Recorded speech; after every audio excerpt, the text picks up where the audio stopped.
Time will heal things, so they say, but they lie.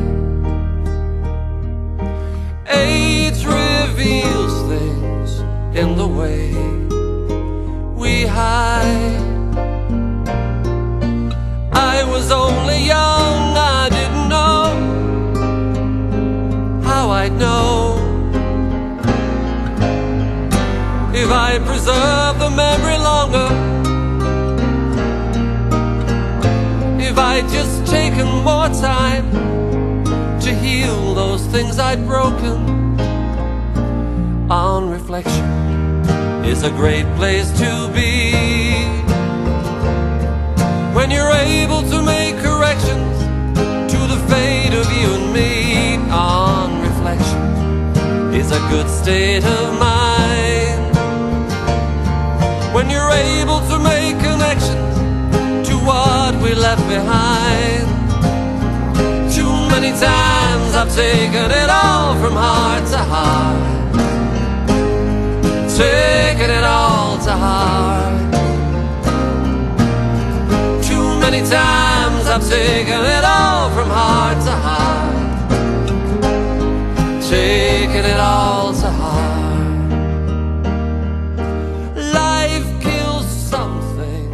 Every day, feel it die. Come early 2004, mid-2004 really, Mark Stratford at RPM Transistor said, why don't we look at you doing a new album of new material? And I love that idea. I had actually started writing again, really in response to the old material coming out. When you hear that material again and you see it getting the reviews, and I actually had started doing performances again, I'd started working on stage again, it brings all that musicality back to you really, and the creativity suddenly comes through again, and it came through in a flood, and I was really writing a lot of songs. So I love the idea of doing a new album, and I'd worked with Phil King, bass player with Earl Brutus and Lush previously. I'd met Phil through RPM, and Phil had then introduced me to a chap called Andre Barreau, who was, still is, working with the Bootleg Beatles. He's George in the Bootleg Beatles, great guitarist. And the three of us had done a couple of gigs together, so it made sense to carry that through and do an album together. And that became As I Was Saying. As a man sells the world from the bag of his mind, arching a brow, an eye pencil smile, dangerously eyeing disaster supply. Oh, dear glitter, dear glitter. So you never heard the cheapster slow dive? Well, it's all gonna thrive, and this is the lie, dear glitter heart, with dry ice for breath.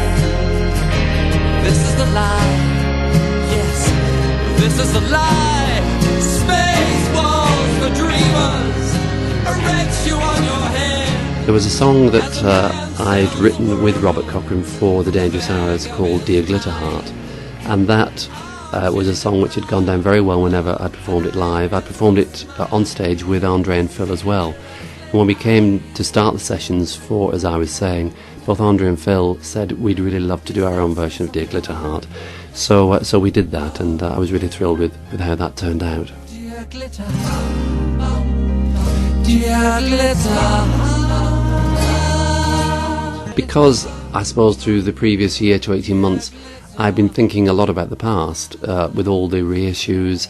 It took me right back to the early days of being signed to CBS, recording at Abbey Road with Tony Meehan, etc. And around about this same time, it was the 30th anniversary of my mother dying. She died in 1974. I suppose I became very contemplative and very reflective. So when I came to sit at the piano to write songs for the new album, that feeling, that atmosphere came through in the songs, and I think it's best reflected in a track called These 50 Years. I see the platform in the distance. Who's that waving? Did she whisper in my ear? How did I hear from over there?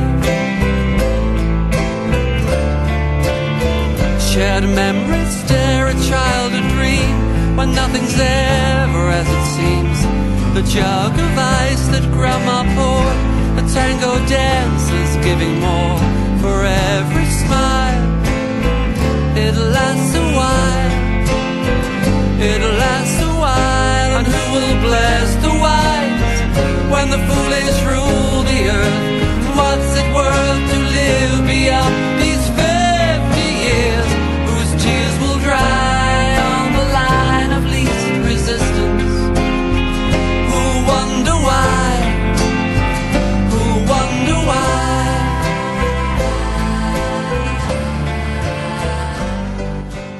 Another song on the album which has that reflective quality of looking back is Life Is Never the Way We Want It to Be.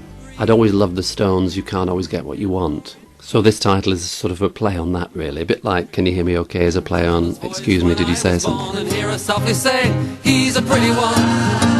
If I could just remember how I held onto her finger as she held me in her arms and took me home, then maybe I'd have never been lonely. Maybe I'd have never felt low. Or maybe I'd have still have been the self-obsessed, obsessively compulsive, selfish son of a bitch who drove my friends away, and which just wanted to stay to tell me I was I also like the idea of juxtapositioning quite sad lyrics, where one looks back, and slightly regretful lyrics, if you like, with a very up-tempo rhythm. And I used a Penny Lane sort of rhythm for this. Life is never the way we want it to be. If I could just recall my sister saying, can I hold him? And hear my parents answer, hold him gently now. If I could just remember how I saw my own reflection in her eyes as she smiled wondrously at me, then maybe I'd have never been lonely. And maybe I'd have never felt low. Maybe I'd have still have been the egocentric, eccentric, half-crazy, selfish son of a bitch who made my mother cry and wished that she'd not died before I told her what she meant to me. The moon, the stars, the sea, but gee, life is never the way we want it to be. I was brought up a Roman Catholic, and in fact when I was in my early teens I was strongly considering becoming a priest. My mother talked me out of it. She said the only reason you want to be a priest is because you love to wear all those wonderful, fabulous clothes, and I think she's probably absolutely right. But again, when I came to write songs for this album, thinking back to those times, I remembered something that hadn't come to me for years, but I remembered the priest in our local village of Ramsbottom, where I lived with my parents at the time, had stopped me in the street and asked me why I hadn't been to church for quite some weeks, and I told him it was because I no longer believed in God. And he really looked very sad and very crestfallen, and I felt terribly guilty, not because I'd lost my faith, that happens and there's nothing you can do about it, but he was such a really lovely, charming person, and I felt very sad. He really seemed to feel a sense of loss. I'd gone from the flock, and he was very moved by that, and it affected me at the time. It didn't make any difference. I no longer believed, and that was that. But, you know, it's incredible. 30-odd years later, suddenly that instance comes in your mind, and the magic of the mystery came out of that, and that song basically tells the story of that occasion.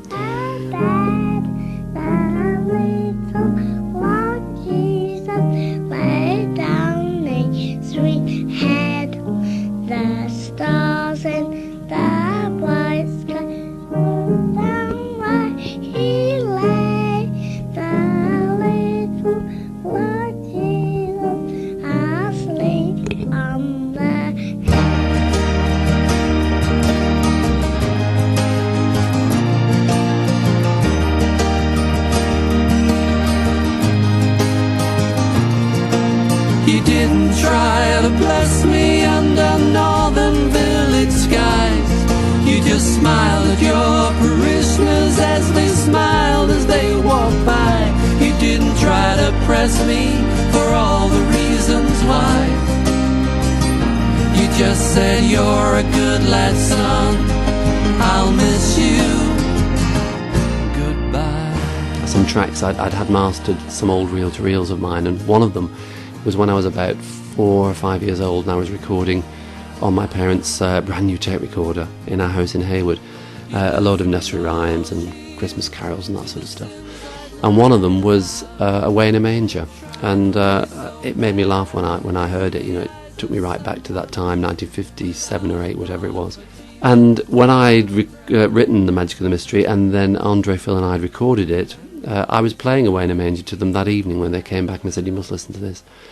And together we thought what a lovely idea it would be to segue, to edit just a little bit of Away in a Manger onto the beginning of that track, because there's this child singing about his love of Jesus and his faith, and then that all gets, by life and whatever, and experience, that all gets destroyed by the reality of what goes on around you, losing your faith. And oddly, it was meant to be, we realised that the version of Away in a Manger that I did at 4 years old was in the same key, E flat, as Magic of the Mystery. So this, the edit had to happen. So the track opens with that. And quite a few people who've heard the track on MySpace have asked me, who is that kid singing? Well, it's me. The names of sinners on the Pentecostal list. You never said I'd never make the priest I dreamed to be. You just said you're a good lad, son. During that period, when I was not only writing songs for us I was sang with, I was also listening to some very old reel-to-reels, partly because I knew they were going to fall to pieces if I didn't get them mastered onto CD. They literally were in bits in the box in quite a lot of cases. And so when I had them mastered onto CD at Dreamworld Studios, one of the songs that came out of there was an old song that I'd written. It must have been 71. I didn't remember this song at all.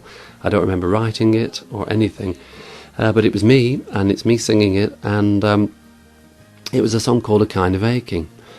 And I listened to it, and quite a lot of that early material, from that late 60s, early 70s period, you think, yeah, that sounds like a really young guy, still not very experienced in life, and, cliches coming left, right and centre, and musically still an awful lot to come through and learn, etc.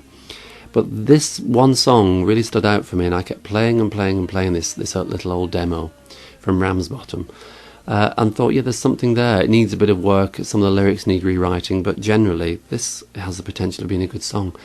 So I did. I got to work on it. I rewrote some of the verses, and what I found really fascinating was there's a line in there, the press, they'll flash their cameras, they'll test you and guess, your words aren't like theirs, and realised that I'd written A Kind of Aching in 71, and a couple of years later, I had written Kid in a Big World, the song Kid in a Big World, using those same lines. So I must have pinched from a Kind of Aching, which by then I'd obviously ditched, into and used those two lines for Kid in a Big World. So I thought it was a lovely, the circle was completed, as it were, So I played A Kind of Aching to Andre and Phil, and they really thought it was a good song. And when I told them the story, they said that's even, what a great story. Tried to calm down your eyes.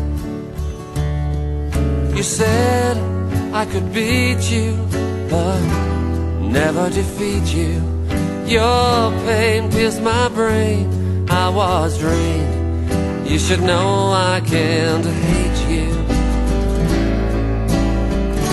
You got a kind of aching. It lies like a lake in your eyes, and it never dries. It just goes deeper with every tear you cry. Now you screamed, you were used and angry and bruised. I stand accused, but there's no one to judge except your crutch, crucifix, and that only exists when the fix fails to give you your kicks. You got a kind of aching, it lies like a lake in your eyes, dries. It just goes deeper with every tear you cry. The lifeline. But a Kind of Aching is more or less live. You know, what you hear is as it was in I think only the first or second take. It just felt very natural. But I've no help to lend. Finally, on this particular session, there's a song on, as I was saying, which is about 7.5, 8 minutes long, and it's very aptly called "Oh, Do Give It a Rest, Love." And this is one of my stream of consciousness songs. I've always loved just letting the mind run along with itself lyrically and just see what comes out. You know, quite often they're all nonsense lyrics, but somehow they make sense. Guess Who's Coming to Dinner from Kid in a Big World, Coconut Bible on Technicolor Biography, a couple of other instances where I've just sat at the piano and a load of nonsense lyrics comes out. That comes from my love, of course, of John Lennon with things like I'm the Walrus. And Lewis Carroll, James Joyce, those sort of people have always influenced me in some way. And I suppose the song really is it's all these celebrities, you know, the whole Big Brother, I'm a Celebrity, Get Me Out of Here, Love Island thing that we live in now culturally. You know, they're on TV every single night. I love the idea of putting as many celebrities from the past and the present and the future together in one song and just seeing what happens, seeing how they all interact with each other and interrelate with each other. And it's a bit of a hellhole, really. If you listen to this song, these poor people are not having a particularly good time. But it's great fun. It's a good live number. It always seems to go down very well live. As Jimi Hendrix drove his yellow submarine, screaming, pleading, begging. Oh, do give it a rest, love. Oh, do give me a break. The fact that you feel blessed with a love is more than I can take. I was repeatedly in awe of washed out, clapped out souls with nothing in their life and not a single goal. The Timmy Leary told me I could tune in and turn on, well, more or less. And I was pleasantly surprised to find that nothing heals like a wound inflicted on the pious wheels of the limousine that carried up the singing. And that song finishes off this particular session. So it's been great talking to you all. Hope you're enjoying the albums, and those of you who haven't heard the albums before, I hope you've enjoyed these tracks. And I look forward to talking to you again. All right, thank you. Oh, do give it a rest, love. Oh, please. Oh, do give me a break. Oh, please. The fact that you're obsessed with a love is more than I can take.